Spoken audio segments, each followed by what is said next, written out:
علی رضی الله عنه ته وی خپل دعوه چې کوم دی هغه معاد کوای دعوه د سلام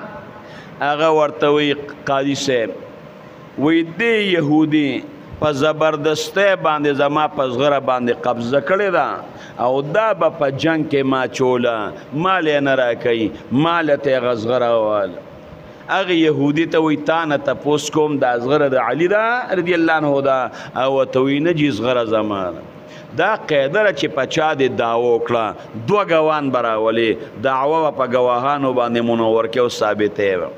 او که ګواهان در سره نه وي نو چې په چا دې دعوه کړې ده هغه به قسم وخوري نو که قسم یې وخوړه خو بیا ترې نشی غیشتی که د قسم نه انکار وکړه نو بیا به ته یې غشی والي یهودي وی زما ده مدعا علیه وی زما ده زغره علي رضی الله عنه وی دا زما ده شریح قاضی علی رضی الله عنه ته وی گواهان د سرشتا واستشهدوا شهیدین من رجالکم دو گواهان براول گواهان شتا علی رضی الله عنه ته وی یو زما غلام دی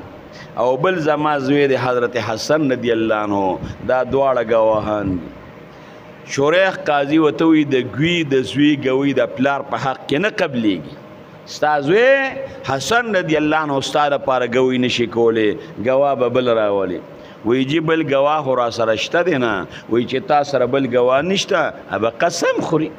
ګواهونه په هغه زغره باندې فیصله شریح قاضي دا د چا لپاره وکړه دغه یهودي لپاره وکړه ګوره یو خو امیر المؤمنین دی شریح قاضي ما تخت فیصله هغه دپاره شوه تاسو نه تپوس کوم چې علي رضی الله عنه دا زغره زما ده ده به ریښه وي که ده به دروغ وي علي رضی الله عنه به وایي دروغ د پاک پیغمبر مبارک صحابي دی د فاطمه رضی الله عنها چې کوم دی خاوند دی او د حسن رضی الله عنه ګوي نه قبلو فاطمه رضی الله عنها څوک تا